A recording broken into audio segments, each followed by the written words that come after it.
इससे पहले के वीडियो में हम लोग जाने थे कि हिंदी व्याकरण का संपूर्ण सिलेबस क्या होता है। उसमें पहला जो आपका चीज निकल कर आया था वो था वर्ण विचार, इंग्लिश में कहते हैं ऑर्थोग्राफी।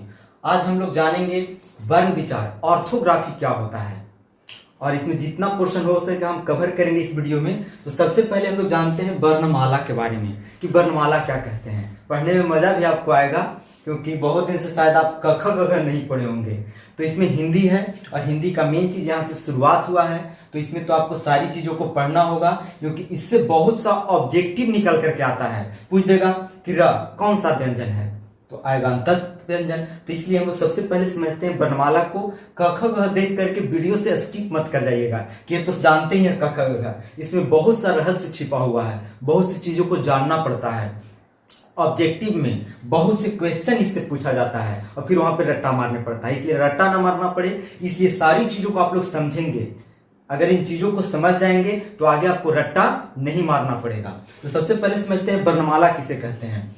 तो वर्णों के क्रमबद्ध समूह को वर्णमाला कहते हैं, अल्फाबेट इंग्लिश में कहते हैं। वर्णों के क्रमबद्ध समूह को वर्णमाला कहते हैं। परिभाषा हो गया, हिंदी वर्णमाला में 52 वर्ण या ध्वनि प्रयुक्त होते हैं। इंग्लिश में होते हैं 26 और हिंदी में होते हैं 52। सीधे डबल हो जाता है इंग्लिश में, सॉरी हिंदी में डबल हो जाता है। इंग्लिश में होता है 26 और हिंदी में होता है 52। हिंदी वर्णमाला में कुल 52 वर्ण या ध्वनि हम लोगों को पढ़ना होता है। वर्णों के क्रमबद्ध समूह को ही कहते हैं वर्णमाला, इंग्लिश में कहते हैं अल्फाबेट। तो सबसे पहले वर्णों को दो कैटेगरी में बांटा गया है, स्वर और व्यंजन। अयोगवाह भी हम लोग आगे एक एक करके डिफिनीशन के माध्यम से, परिभाषा के माध्यम से चीजों को समझेंगे। अभी खाली जानते हैं सिर्फ कि कितना वर्ण होता है, कौन कौन होता है। तो स्वर में आता है अ, आ, ई, छोटी ई, बड़ी ई, छोटा ऊ, बड़ा ऊ, री, ए, ऐ, ओ, औ। तो टोटल काउंट करेंगे तो होता है 11। यानी कि स्वर वर्ण की संख्या कितना होता है, 11। इंग्लिश में जब हम लोग आर्टिकल पढ़ते हैं और ए और एन का इस्तेमाल करते हैं तो यही स्वर वर्ण को हिंदी में जानना होता है वहां पे, क्योंकि इंग्लिश में ए, ई, आई, ओ, यू वॉवेल से काम नहीं चलता है। खैर इंग्लिश की बात हम इंग्लिश के वीडियो में करेंगे। अयोगवाह, अन और अ, ये दो चीज होता है अयोगवाह। आगे हम इसमें डिफिनीशन पढ़ेंगे। ये न तो स्वर ही होता है और न ही व्यंजन होता है। अब चलते हैं व्यंजन की बात करें तो स्वर में हो गया आपका कुल 11 और अयोगवाह में हो गया 2, 11 और 2 13। अब चलते हैं स्पर्श व्यंजन। तो क से लेकर के प तक जितने भी होते हैं इसमें 25 आएगा, टोटल नंबर ऑफ संख्या आएगा 25। तो क कवर्ग, क ख ग घ अंगा, चवर्ग च छ ज छैया, टवर्ग ट ठ ड ढ ड़, तवर्ग त थ द ध न, पवर्ग प फ व भ म। ये जो 25 हैं, 25 को कहते हैं स्पर्श व्यंजन। ऑब्जेक्टिव में आ सकता है स्पर्श व्यंजन की संख्या कितनी होती है, तो स्पर्श व्यंजन की संख्या 25 होती है। स्वर की संख्या कितनी होती है, तो स्वर की संख्या 2 होती है। अयोगवाह की संख्या कितनी होती है, 2 होती है। अन्य क्या है, अयोगवाह है। ठ पूछ देगा, ठ कौन सा व्यंजन है, तो ठ स्पर्श व्यंजन है। कवर्ग से लेकर के पवर्ग तक स्पर्श व्यंजन होता है। अब बात करते हैं अंतस्थ व्यंजन। तो या, र, ल और व अंतस्थ व्यंजन में आ जाता है 4 गो, या, र, ल और व, ये 4 गो हो गया अंतस्थ व्यंजन। अब बात करते हैं उष्म व्यंजन। तलाबी सा, मूर्धनी सा, दंती सा और ह, ये होता है उष्म व्यंजन। अब है संयुक्त व्यंजन। छ क्षत्रिय वाला, त त्रिशूल, ज्ञ से ज्ञानी और स श्राप, ये 4 गो है संयुक्त व्यंजन। उसके बाद में हो गया द्विगुण व्यंजन। ड़, डन, डन है, ड़ है, ड़ और ड्र, तो इसका संख्या होता है 2। तो इस तरह से व्यंजन मूल रूप से 3 ही तरह का होता है, स्पर्श व्यंजन, अंतस्थ व्यंजन और उष्म व्यंजन। आगे हम बात करेंगे, लेकिन यहाँ पे पूरा हम वर्ण को, जो 52 वर्ण होते हैं, ये 52 वर्ण से हम अवगत करा दिए ताकि कभी भी आपसे ऑब्जेक्टिव पूछे तो ऑब्जेक्टिव आपसे न छूट सके। अगर पूछ देगा कि उष्म व्यंजन की संख्या कितनी होती है, तो उष्म व्यंजन की संख्या 4 होती है। अब पूछ देगा कि इनमें से कौन सा उष्म व्यंजन है, का ख कुछ दे देगा तो आप मार दीजिएगा, इसमें से जो अंक मिलेगा। तो इसको स्क्रीनशॉट आप ले लीजिए ताकि आपको काम करेगा आगे हम लोग परिभाषा के माध्यम से एक एक करके समझेंगे कि क्या होता है, लेकिन पूरी चीजों का आप स्क्रीनशॉट ले लीजिए। इससे बहुत सा ऑब्जेक्टिव निकल कर आएगा, चाहे आप इंटरमीडिएट में होंगे, चाहे आप कांस्टेबल का तैयारी कर रहे होंगे, तो इसका स्क्रीनशॉट ले लीजिए। आगे हम लोग एक एक का परिभाषा जानेंगे कि परिभाषा क्या होता है। इसका स्क्रीनशॉट लीजिए, आगे फिर देखते हैं। इससे पहले हम लोग वर्णमाला के बारे में जाने थे कि हिंदी वर्णमाला में कितने वर्ण होते हैं, जिसमें हम लोग 52 वर्ण और हर वर्ण की कैटेगरी को देखे थे कि स्वर वर्ण में कितना होता है, व्यंजन में कितना होता है, अंतस्थ व्यंजन क्या होता है, उसमें व्यंजन में कितना होता है, तो सभी हम देखे थे। अब लेकिन वहां पर परिभाषा हम लोग नहीं देखे थे, जो डिफिनीशन होता है।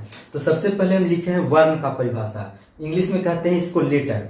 तो कह रहा है हिंदी भाषा की सबसे छोटी इकाई, हिंदी भाषा की सबसे छोटी इकाई जिसका खंड या टुकड़ा ना किया जा सके उसे वर्ण कहते हैं। और हिंदी वर्ण में कितने होते हैं, वर्णमाला में 52 वर्ण होते हैं। कह रहा है हिंदी भाषा की सबसे छोटी इकाई जिसका खंड या टुकड़ा ना किया जा सके उसे वर्ण कहते हैं। जैसे मान लीजिए हमको 3 तल्ले का मकान बनाना है, तो सबसे पहले उसमें क्या करते हैं, ईंट जोड़ते हैं और ईंट जोड़ जोड़ करके एक तल्ला बनाते हैं, तब फिर दूसरा तल्ला बनाते हैं। तो जो ईंट हो गया सबसे छोटा इकाई, वही हो गया वर्ण।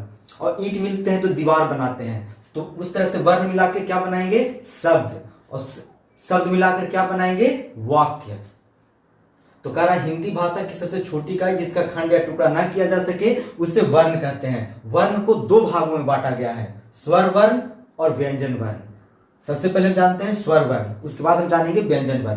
तो स्वर वर्ण को क्या कह रहा है, जिसका उच्चारण स्वतः होता है, स्वतः यानी अपने आप से, उसे स्वर वर्ण कहते हैं। या जिस वर्ण के उच्चारण में व्यंजन वर्णों की सहायता, जिसका उच्चारण बिना किसी दूसरे वर्ण की सहायता के होता है, जिस वर्ण का उच्चारण बिना किसी दूसरे वर्ण की सहायता के यानी कि स्वतः होता है, उसे हम लोग कहते हैं स्वर वर्ण।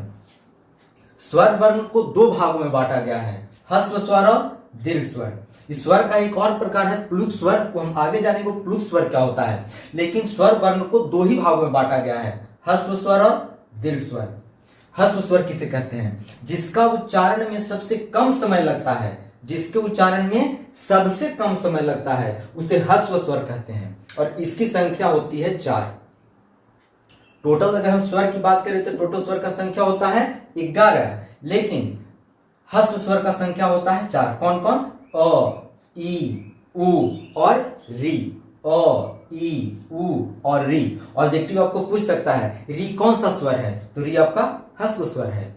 अब पूछ सकता है ऑब्जेक्टिव में ह्रस्व स्वर की संख्या कितनी होती है, तो ह्रस्व स्वर की संख्या 4 होती है। देखिए आपको 4 है, इसको बढ़िया से कंप्लीट कर लीजिएगा ताकि आप लोग से ऑब्जेक्टिव न छूटे, क्योंकि ऑब्जेक्टिव जो निकलता है इन्हीं सब चीजों से निकलेगा। अब जानते हैं दीर्घ स्वर। कह रहा है जिसके उच्चारण में ह्रस्व स्वर की अपेक्षा दोगुना समय लगता है, जिसके उच्चारण में ह्रस्व स्वर की अपेक्षा दोगुना समय लगता है उसे हम लोग क्या कहते हैं, दीर्घ स्वर।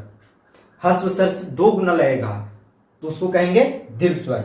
और दीर्घ स्वर का संख्या होता है 7। कौन कौन, आ, ई, उ, ए, ऐ, ओ और औ। ये टोटल 7 जो हैं इसको हम लोग कहते हैं दीर्घ स्वर। ऑब्जेक्टिव पूछ सकता है दीर्घ स्वर की संख्या कितनी होती है, तो दीर्घ स्वर की संख्या 7 होती है। इनमें से कौन सा दीर्घ स्वर है दे देगा तो ओ मार दीजिएगा, ए, ऐ, ये सब याद कर लीजिए वर्ण को, तो ये आपका दीर्घ स्वर होता है। तो मेन स्वर को 2 ही कैटेगरी होता है, ह्रस्व स्वर और दीर्घ स्वर। लेकिन एक संस्कृत का है जिसको हम लोग कहते हैं प्लुत स्वर। अगर आपसे पूछेगा कि स्वर वर्ण को कितने भागों में बांटा गया है, तो स्वर वर्ण को 2 भागों में बांटा गया है, ह्रस्व स्वर और दीर्घ स्वर। लेकिन प्लुत स्वर भी स्वर का ही एक प्रकार है, जो आप लोग को जानिए इसको। तो कह रहा है जिसके उच्चारण में ह्रस्व स्वर की अपेक्षा 3 गुना समय लगता है उसे प्लुत स्वर कहते हैं। जिसके उच्चारण में ह्रस्व स्वर की अपेक्षा 3 गुना समय लगता है उसे हम लोग कहते हैं प्लुत स्वर। ये दरअसल संस्कृत का शब्द है, जैसे हम लोग बोलते हैं ओम, बहुत ज्यादा समय लगा तो ये आपको आ गया प्लुत स्वर। ये स्वर वर्ण का प्रकार नहीं है, लेकिन हाँ आपको जानना होगा इसके बारे में भी, प्लुत स्वर के बारे में भी। मेन स्वर वर्ण को 2 भी भागों में बांटा गया है, ह्रस्व स्वर और दीर्घ स्वर। और स्वर का एक प्रकार और होता है प्लुत स्वर। तो सबसे कम समय लगता है ह्रस्व स्वर, स्वर वर्ण से 2 गुना समय लगता है दीर्घ स्वर, और ह्रस्व स्वर से ही 3 गुना समय लगता है प्लुत स्वर। और सारा नंबर यहाँ पर दिया हुआ है। तो इस पार्ट में क्योंकि लंबा वीडियो हो जाएगा, हम चाहते हैं कि 7-8 मिनट से वीडियो ज्यादा ना हो, तो अगला पार्ट में हम जानेंगे। आप लोग एक देखे थे अन और अह, अयोगवाह। तो अन और अह को कर रहे थे अयोगवाह।